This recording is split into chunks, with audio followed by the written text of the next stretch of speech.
So guys, I've thought about this for a long time, and I do want to do a tough video talking about what it's like to live in a white family that thinks that I'm African American.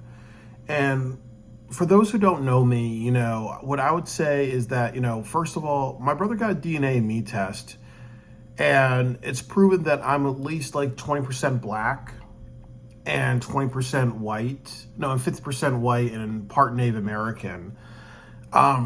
But also too that the story is that my biological mother was black and Native American, my biological father was white.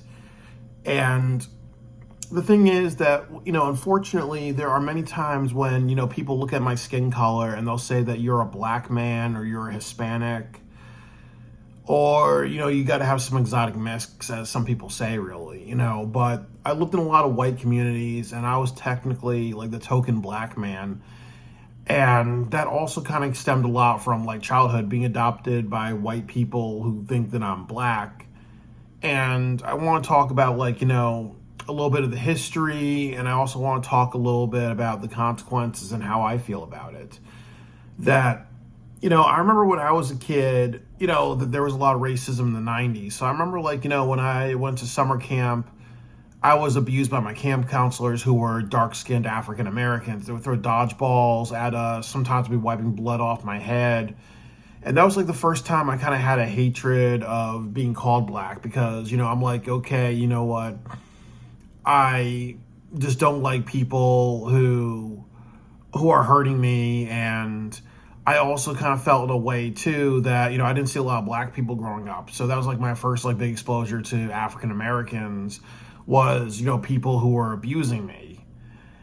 And one of the big reasons why, I grew up kind of, not like being called black was that because I met a lot of the type of the ghetto, mean African Americans growing up. We all get this, that, that there's, through every race of people, there's the good people and the bad people. Like, for example, you go to Japan, there are Japanese men who are very respectful and polite and appreciative to everybody. And then there's an issue in Japanese communities of sexual assault on women or sexual harassing on women. The same thing in black culture.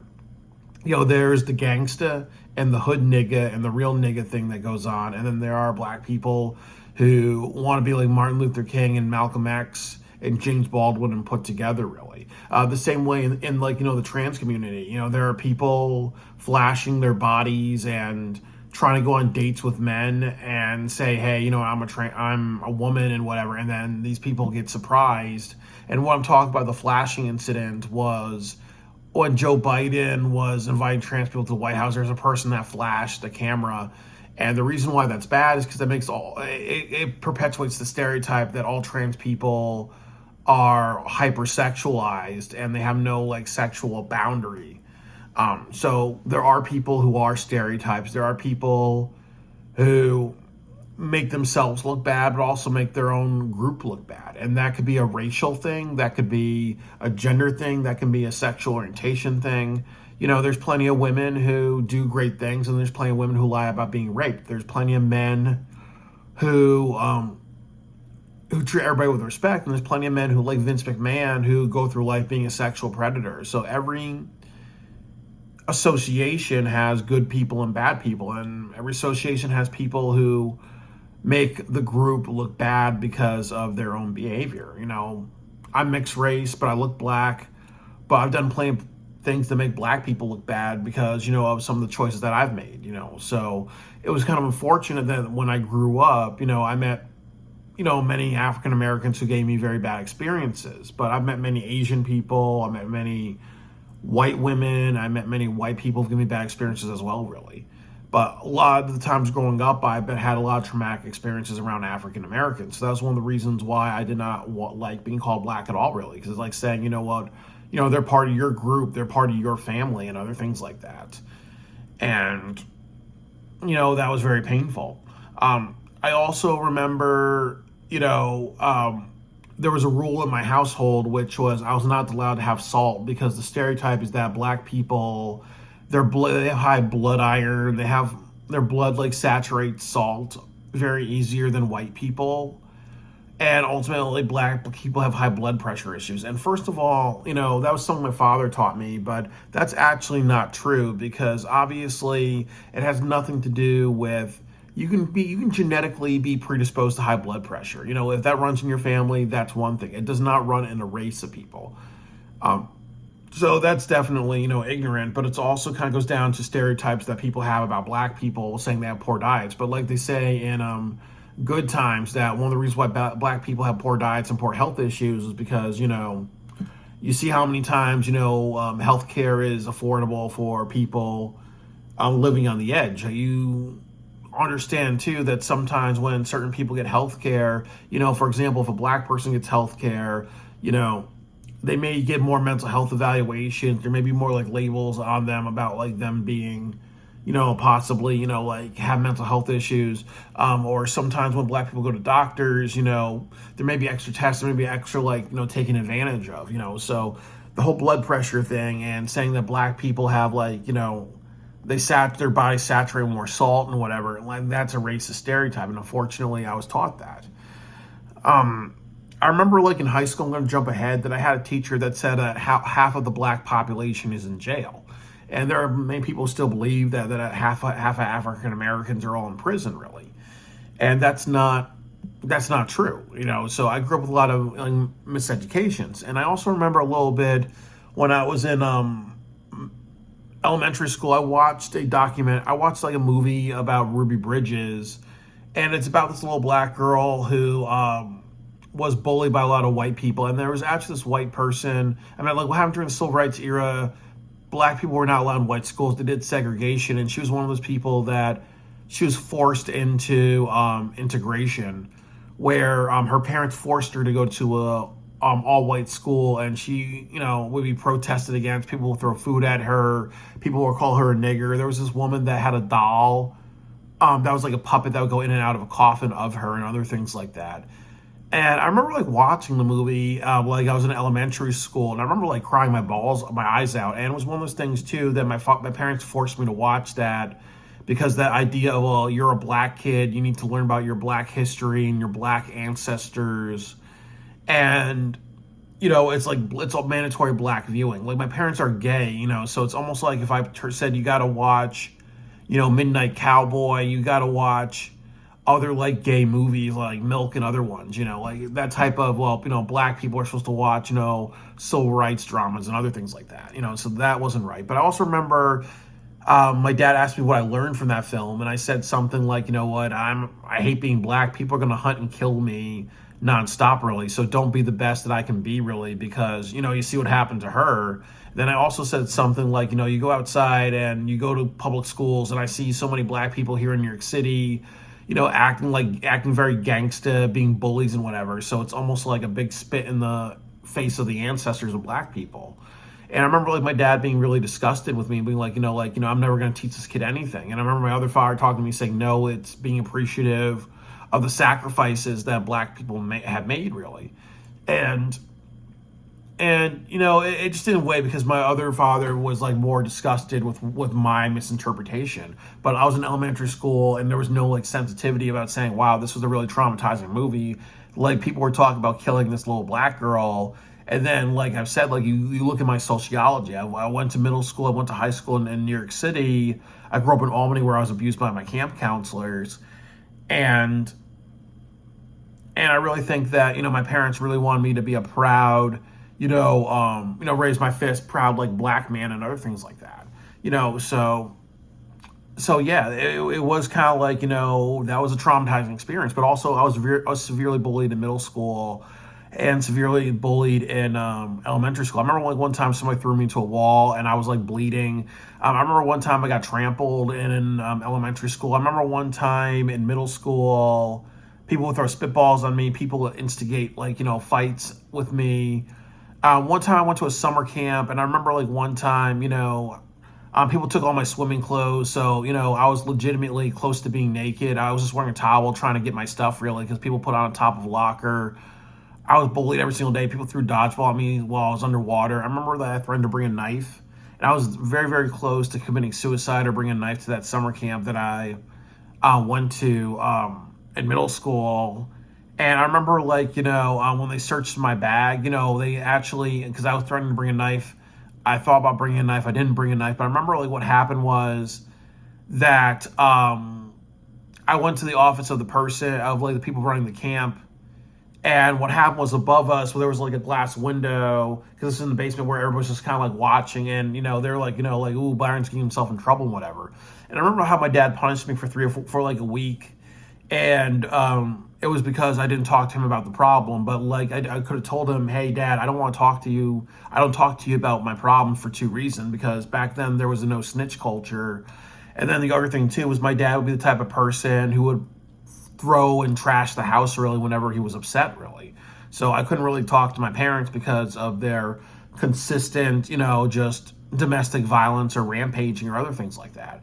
So I remember like that being a traumatic experience, that through going to summer camp and being bullied for like about like 8 weeks severely, and also going to Wagner Middle School where I had 9 months of bullying, getting my ass kicking, spat on, getting dodgeballs, getting things thrown at me, getting instigated, like going to prison. Like I felt like going to prison like every single night. I was like always like had my eyes open wide, like saying like, fuck, how's middle school gonna be and whatever.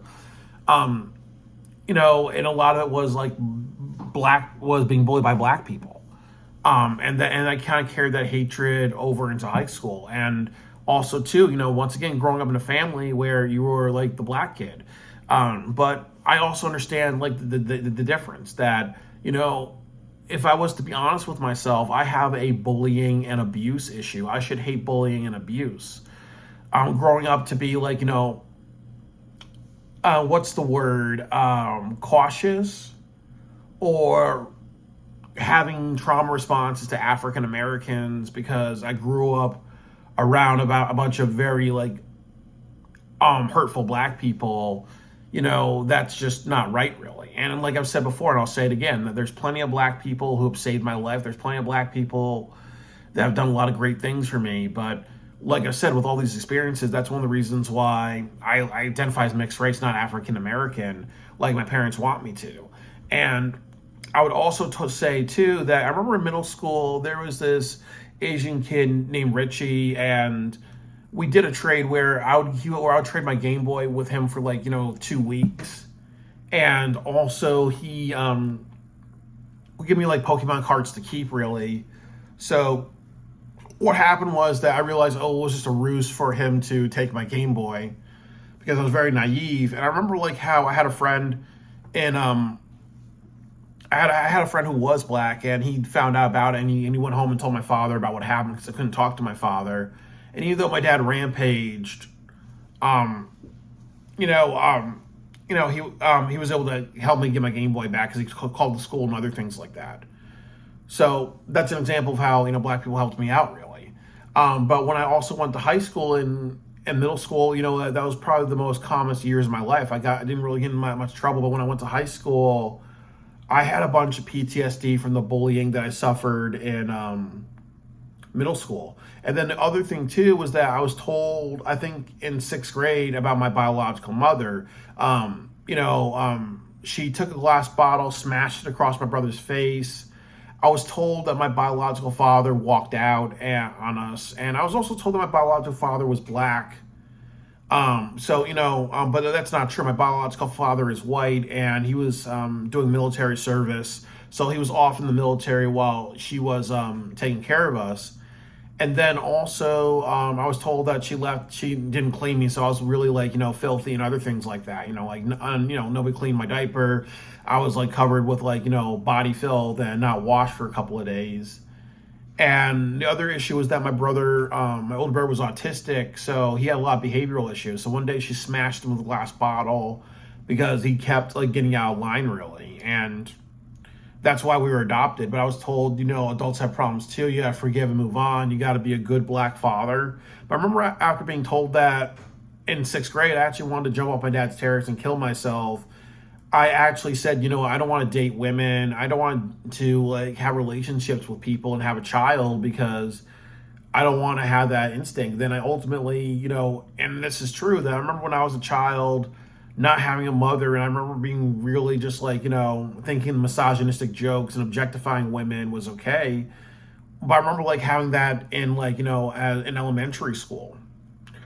But and before elementary school, I remember like as before 10 years old, I had like a very like misogynistic view of women because maybe some of it was trauma responses from my mother and what she did to me. But also I will say that I did grow up with a lot of sexist comedy. Like I grew up seeing some episodes of Beavis and Butthead. You watch like films like Happy Gilmore, where you see Chris Farley looking up a woman's skirt and other things like that. Like there was a lot of misogynistic stuff. But it was another just reminder of me saying, you know what, if I was to ever have a relationship with anybody, I would never have a relationship with a black woman because of how my mother treated me. But I will say that, I do have a girlfriend, and she's black and Indian, so I learned that, again, just because, your mom is of a race and you have abusive and neglectful parents of a race, my biological mother, it doesn't give you the right to just be like, hey, you know what, that's all black women. Because, even in the black community, that is an issue of people dating out of the race, really, because of bad experiences with black mothers. And then there's also the Rochelle stereotype of, and Everybody Hates Chris, that, she's an example of a stereotypical black woman, like mean, cruel, controlling, authoritarian, expecting her man to do everything.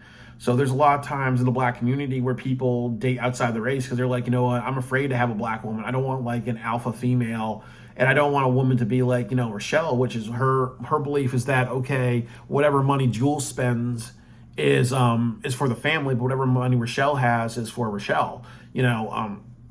Like, and then again, you watch a lot of television and media, they show black women as undesirable. You look at a show like, even like Precious, the movie, it shows black women as abusive and undesirable. So there's a lot, and like, and obviously, the woman wins an award, but also sometimes when people win awards like that, some of the other reasons why they do win awards is because they want to, it's some of the films that they want, it's just like because they want some of these roles to be popular. And if it's a role of a black woman being abusive to their child or a grandchild in the movie Precious, obviously, Hollywood would love that because it just says, okay, don't date black women. Let's try to make every black person in America, dilute their genes, and let's have more mixed race people. Let's have more non-black and black couples. That's one of the reasons why films like that become popular or win awards, because it promotes systematic racism. Even though it's not intended to be racist, that's an interpretation that people can have, is that black families, that black women are bad, and there's so many bad stereotypes like that in the media.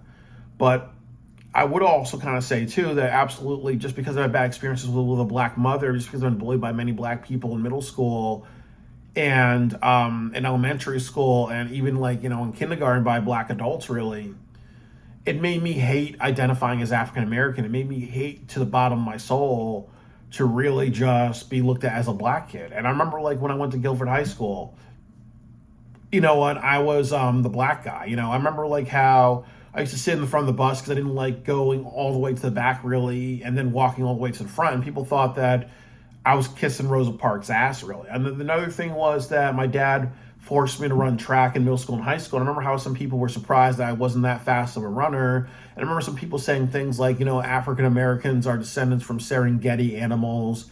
African Americans have extra bones in their teeth because they're descendants of jaguars. Or black people have extra teeth in their body because of the big teeth stereotype. I grew up around a bunch of racism.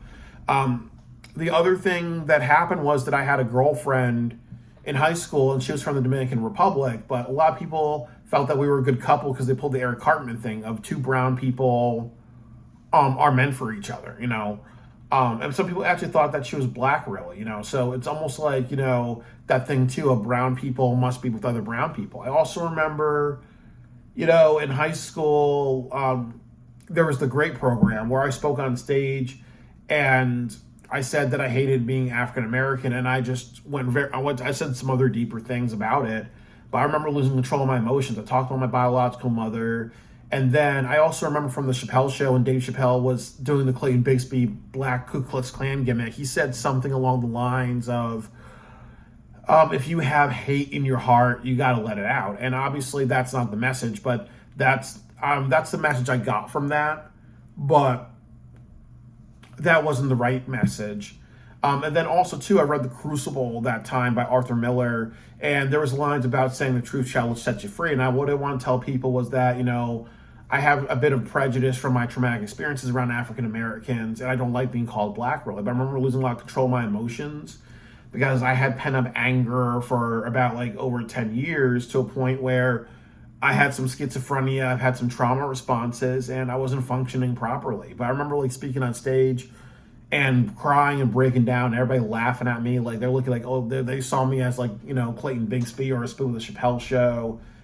And my school principal did talk to me, and he said that he took the microphone away from me. But I remember like when he talked to me, he said, hey, I thought you were going to talk about being a proud black man and being a proud black man with gay white parents and saying how great it is. Because he wanted me to be, Mr. Token Black Man. And I also remember when I spoke with my father about it, like the school did talk to my dad, I was using offensive language. So I remember my dad saying, nigger is a very offensive word. You know what, your people, like the last thing that your people, and your ancestors went through was hearing that word when they were being tortured and shot. And I remember my dad saying something like, Byron, you are a nigger, you boy, you. Your older brother is a nigger.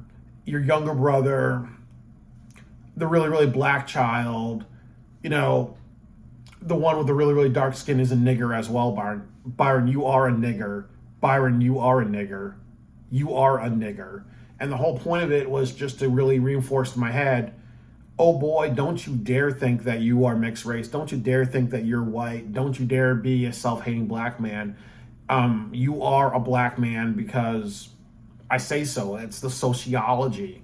You are a black kid adopted by two gay white guys, and that's what we're going to stick with. And I remember like having a couple of mental breakdowns because of it. I remember like, I think on one side, I just self-destructed in high school. And, what happened was one day I stayed up all night and I didn't remember anything. And I was accused of doing one of those black guy grabbing crotch things to a teacher.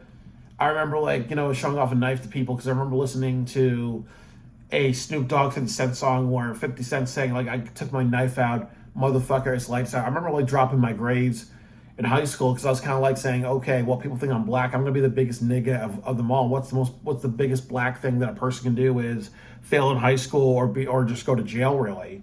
I remember like how I used to have a case of grape soda under my bed and other things like that because I wanted to be the black stereotype because I expected that's what people wanted me to be, is to be the biggest, nigga or real nigga that I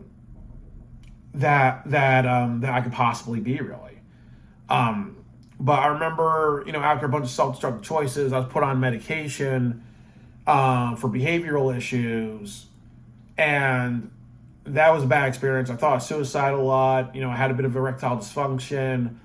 I was like hallucinating a lot, like Pink Floyd The Wall type of hallucinations. I was watching Japanese anime like Read or Die, Nuka Nuka Dash, Noir, and other things like that. And it was always like this surrealistic, schizophrenic, is this reality? Is this a religion? Is this a cultist type of thing that's going on in my head where I'm watching these things and I'm creating like thoughts and ideas and mysticism in my head, really.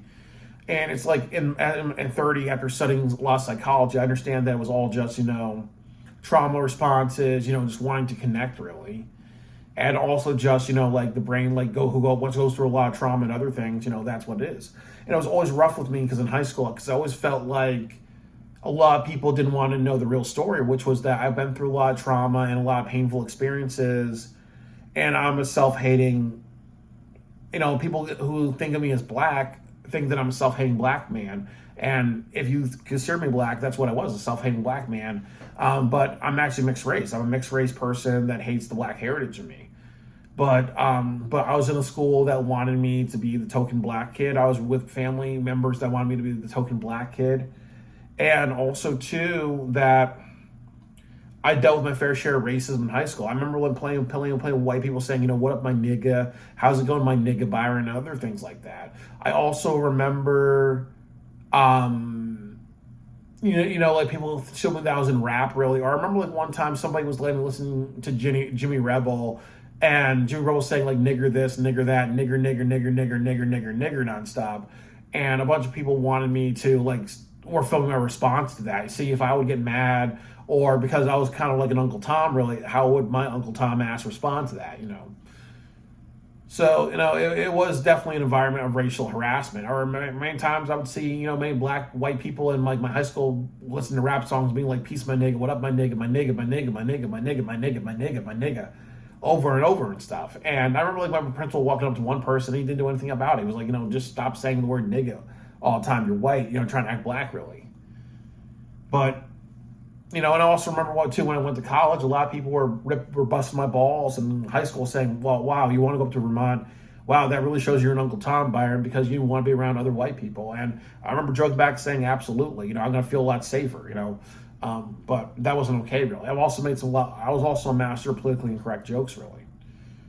But it was very unfortunate that I became a self-hating black man with a mixed heritage, with part black heritage. And like I've said, that just because you have consistently bad experiences around white people and black people, or a lot of racism around other different races, doesn't mean you should hate, your own race. Doesn't mean you should hate other people of your race. Doesn't mean that you should be self-hating, because it's individuals. And like I've said, that if I want to be honest with myself, I hate emotional abuse.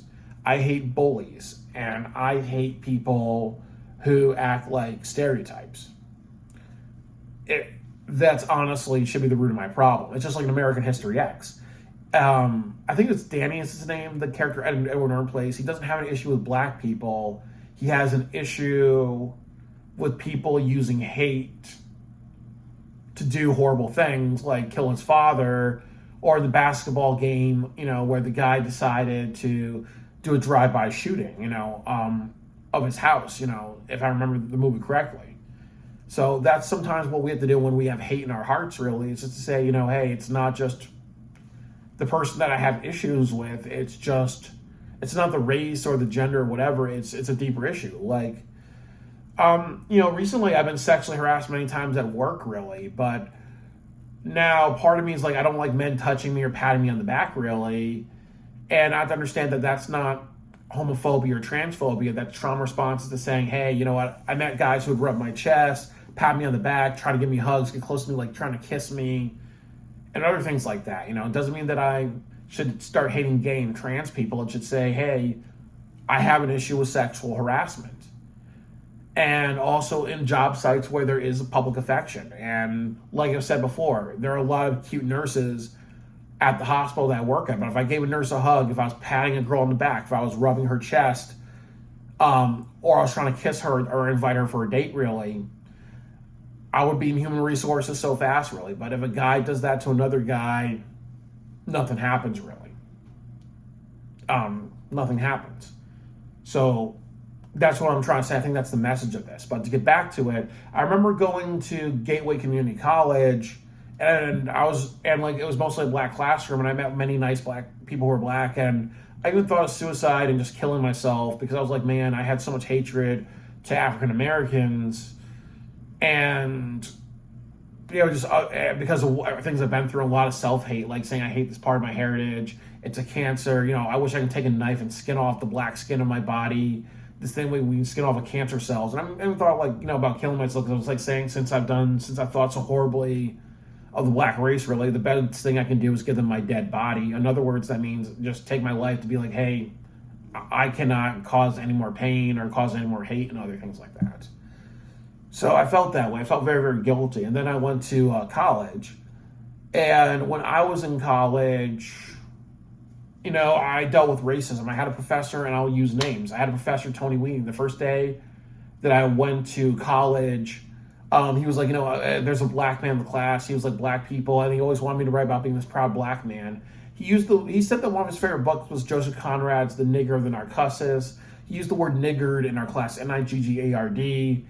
I had another professor, Daniel Towner, and he quoted Huckleberry Finn, but when he used the word nigger, he was grinning and smiling at me. When I took class with Tyrone Shaw, he was saying things like, why don't you write about being a black man and being a black man with gay parents? Why don't you write about being a proud black man in America? Tony Ween would do that. And I remember, my senior thesis for college, I wrote a chapter about how much I love my grandmother because they didn't want me to talk about domestic violence. They didn't want to talk. They didn't want me to talk about being at one point being a self-hating African American, wishing that I was white and wishing that I looked like that I was white like The Crow or white like like Edward Norton, American History X, and overcoming that hate and all that. They wanted me to be like, oh, well, that's sweet, that's funny, that's quirky. You have some self-hate as a black man, type of thing, really. And then again, I was the black kid in my college. I was not the mixed race person. I was called a nigger many times in college. I remember one time I had a black friend named David Green. He went by the alias Mike Jones, and he had a white friend who was a member of the Ku Klux Klan. I remember one time he I remember one time, I was going off to work, and this kid said, "Hey, hey, Mike, hey, Mike Jones, why can't you be like a nigger like Byron and have a fucking good work ethic? That nigger works very, very hard." And I wanted to kill the kid, but I remember that I reported it, and the reason why I reported that was that I was so afraid that I would kill him. I would just take the footrest and I'll just bash his brains into a wall, really, because I became that punching bag. That was who I was in college. I was the nigger. I was called a nigger many times. I was the nigger student. I was the nigger kid. There were many girls that wanted to date me because they wanted to try, big African hardcore penis. I lost my virginity in college, and one of the reasons why I lost my virginity in college was because, I went on a dating site and I said that I looked like Barack Obama, and there was this girl who was Korean, and she had a thing for, she was kind of like this hippie, into her sexuality type of girl. But the thing was that the reason why she dated me was because, I got some African dark meat, type of thing, really, So I was definitely, a stereotypical black man in college. I was the person to be called a nigger. I was a freak because I was called a nigger by many people. I was a freak show because I worked like 6 or 7 jobs, part-time jobs. I knew how to hustle to get money. And I also, I also wrote a book. I also took 24 college credits one year. I graduated as a double major. I was technically a half-year junior when I was a senior because of my credit hours. I received scholarships. And I remember one time that I'm John Miller, my old professor, I said I didn't want to accept my scholarship because of stage fright. He said, I'm going to lynch you by a rope, really, or wring you by your neck if you don't go on stage and accept your scholarship. So that's appropriate for a white professor to say, "Oh, I'm going to wring you by your neck," to a student that he thinks he's black, really. I told people about what happened to me when I graduated college. That I got an email from, I think her name was Leela Bander, if I remember her name. She was in charge of the art department. So they took my plywood paintings at my college. They decided to get a saw, cut it up into pieces, and use it as plywood for a child's clubhouse. That's what they did to my senior art exhibition after working all those years and other things like that. And it makes me sad and angry to this day. My college was a bad experience. I remember telling my dad a few years ago when he was cleaning out the basement and my artwork and my diploma was there. I said, throw that shit in the trash, really. It's all garbage to me. It's nothing, really. Can you take my diploma and rip it up into pieces? You can take all my artwork and throw it in the trash, really, because I was nothing in college. I was garbage in college. And then after college, I worked at many different jobs. I worked at Conway. There was a guy, Calvin Landy, who robbed the store. Who was a security guard who robbed the store. I got PTSD because I was almost murdered by the police. I remember the police talk about my blackness. And then I remember the police officer who was in charge of the investigation. He was saying things like, what was Calvin Landy doing? Was he smoking a blunt? Was he chilling with his niggas and his homies? And this is this stereotypical Italian-American cop. And the cops who were aiming guns at me, they're smiling and grinning. I struggled with suicidal thoughts. And then I kind of, once again, had some hatred towards African Americans. and being a self-hating black man because of another traumatizing experience of, because of this black guy who was robbing the store, even though it was because of workplace bullying. I was almost shot by the police. I developed PTSD. I struggled with suicidal thoughts. I had a manager who almost made fun of the fact that I was almost shot by the police, really. And that really fucked up my life from the time that I was like 20 to the time in my mid-30s because of PTSD. And I remember, again, with my parents, bad support system. They did not care about my PTSD. They did not care that I struggled with suicidal thoughts. They did not care that I was living with a relative with mental health issues. That's one of my siblings, and he would walk around naked with a big erect penis. They just cared about my results, really. They cared about me being a hardworking black man and possibly settling down and having kids. That's what you're supposed to do. Whenever you go through traumatic experiences, fuck it, move on, really. But I struggled with suicidal thoughts. I remember watching The Deer Hunter and saying, damn, I was so close to being like Christopher Walken's character. So that happened. And then when I went to Southern Connecticut State University, there was this black man, De'Aaron Jones, who bullied me a lot. He showed to where he was like the stereotypical black man wanting to be this hood nigga gangsta type, sagging his pants, his pants sag. Sometimes you can see his penis fall out of his pants. You didn't know if you were seeing his belly button or his penis, really. One time he whipped out his penis in front of me, was peeing by dumpsters, was jerking his penis off.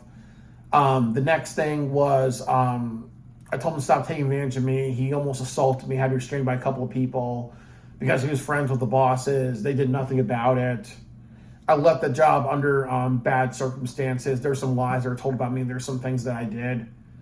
And then I talked about the 48-hour film project and how when I first did it for the New Haven competition, some of the state producers' friends, one of them being Doug Dangermond, pointed his finger at me and said, hey, there's a black man doing the competition. And then there were some other people saying, hey, Byron, why don't you want to work with me? Is that black people want to work with other black people?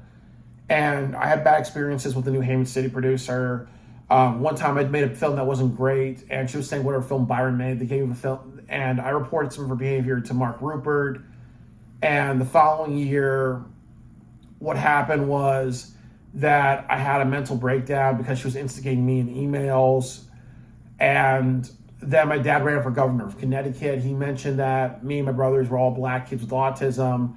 I got really, really angry. I spoke on stage and said that part of my filmmaking is inspired by the fact that I struggle with suicide and depression and angry thoughts. And I'm using those emotions to influence my writing. And I went on and on because I was angry. I said things like, I have daydreams of killing myself with a chainsaw. I have daydreams of, wishing that I was the guy in Scarface who was handcuffed in the shower and he was mauled with a chainsaw. And I thought and Christopher Walken's character from The Deer Hunter, I felt like him because, just going from loving myself, really being proud of myself when I graduated college, to wanting to kill myself and finding the funniest thing in the world to do suicide attempts. And there were people bawling their eyes out, and they were crying nonstop. And I was screamed at by a guy telling me to shut up because I was I was upsetting people. And he said nobody appreciates what you're saying, nobody understands what the hell you're saying. And and at the end of the ceremony, he was grinning and winking at me, giving me the look of yeah, I can really disrespect you. And I remember the woman running the event, I'm not going to say her name because I spoke badly about her many times. She was chuckling. She was making sarcastic, gasping sounds. She was giving me the look oh, well, you're an autistic boy. You're a mentally ill boy making a fool out of yourself. You're doing a bunch of self-sabotage. This is hilarious to me. Following year, I worked with a man named J.V. Harvey, and I felt very insecure about it because there are people telling me to work with him because he's a black guy. So it's the idea of all the black people have to work together on the 40-hour film project. I did great editing for his project. People wanted me to go on stage. People applauded me, but the person running the event was doing and other things to me. I felt angry. I struggled with PTSD and suicidal thoughts. I worked with filmmaker Sal DeGreco, who took advantage of me, treated me like I was stupid, and manipulated me, bullied me a lot. And then I remember for many years, I wanted to feel dead to the New Haven film community, so I traveled on the road. I watched Midnight Cowboy, and I said, hey, I feel like Joe Buck's character, somebody walking with PTSD and hurt and pain and flashbacks of violent memories and everything like that, really. And I never really forgave my father for going on stage for running for governor and just saying those things about my race and saying things about my mental health issues. And I wanted to feel dead, really, So, I remember like when I worked at Southern Connecticut State University for like 8 years, I would go home, jerk off, lay on the couch all day because I had 8 years of really bad depression, and then just self-destructive and just very self-destructive behavior, and developed like other just things like sex addiction, other self-destructive behavior. And I really just, hated who I was. I really thought about suicide every single day. And one of the reasons why I traveled so much was because I felt unwanted by the New Havenfield community. I felt like my role in the New Havenfield community was to be the black man or the black token. And I just don't want to be that. I want to be the writer of powerful and emotional stories, really. So, I did self-destructive behavior, left that job on bad terms, started working at a hospital. And I remember like the week before I started working in the hospital, I took time off for a week. I went to, I got in touch with my biological father and my biological family because I got in touch with them because my brother did. And it was very painful for me because I had like a schizophrenic interpretation of my childhood. And because, when you don't have like biological parents, you kind of create your own mysticism. So I kind of created a mysticism that I was a prophet of a religion. I created a mysticism that I was like a descendant of assassins because I was a fan of the anime noir, and other things like that. Like I thought like the guy who killed Scarface in the movie was actually my father. Like, all these like creative fantasies in my head, really. But, now you know the truth, really. But I remember going to a hotel room and I remember having like my 20-foot chain in my duffel bag, and I thought about, I wanted to kill myself, and I was debating for a week, do I want to continue living with my life, or do I want to just go and just go off and go hang myself, or whatever, really, But I chose, for better or for worse, to continue living my life because I've hurt a lot of people, and I wanted to atone for my sins. I worked 12,000 hours at the hospital, and I've had some trauma responses to what happened to me at the 40-hour film project. I remember, like, they addressed the issue that I had, like, 6 or 7 years later. Was one-sided. They didn't really hold that person accountable who was instigating me and whatever, really. And that brings me to the modern day where I started traveling, and I'm more educated about my life, really. But my life has been like what I've said, really. That, I've definitely dealt with my fair share of racism. I'm not a good writer. I was never really taught how to write well in college. I had a teacher, Miss Neff, in high school, and she told me, good English skills don't matter, write with your heart, really. So, it's too long and it's too daunting to actually write about my life, really, So that's why I'm summarizing it in about like 40, 50 minutes. But that's really just my experiences around racism in America. And I think, as I said, that ultimately you should never hate a race of people because you have consistently bad experiences. You should never hate part of your heritage because people stereotype it. It's like what Malcolm X said, who taught you to hate yourself, to hate your ethnicity? Mostly it's white people. And that's kind of true because in a lot of the white controlled media and other things like that, you see a lot of black people looking bad. Like I remember like watching Boston Public and other shows where every single time there was a fight or whatever, who would start a black guy, and it's because because when they direct projects and when they do other things, they always have a black person starting a fight because the stereotype that black people are violent and they like to start fights, really. So now I kind of learned over time how the media manipulates things, but I also kind of learned from what happens when you grow up with a white savior and other things like that, and what happens when you grow up in a lot of white communities, that there's still a level of racism that says all mixed race people who don't speak Spanish are African Americans. And you damn sure are going to stick with being a black boy because that's what you're supposed to do, really. Let people be people. Because ultimately when you put people into categories and you don't want to learn or listen to their stories or listen to the fact and say, hey, I'm multiracial and other things like that, you are just creating, you're just opening up a can of worms, really. You don't know how that's going to hurt somebody. To stop emotionally abusing people, just look at people as people. You are a racist until the day you can say, hey, that's a person. Not, hey, that's a black person. Hey, that's a white person. That's an Asian person. That's a Hispanic. That's a Jew or whatever. You are not racist until you get to that point, really. So look at people as people. And also, too, for the love of fucking God, if you adopt a kid of another race, it's not a fucking badge of honor. It is what it is. You're taking care of somebody, putting a roof over your head. Don't identify as you having a family. Don't identify as you raising black kids or white kids or Asian kids or whatever, really, for the love of God.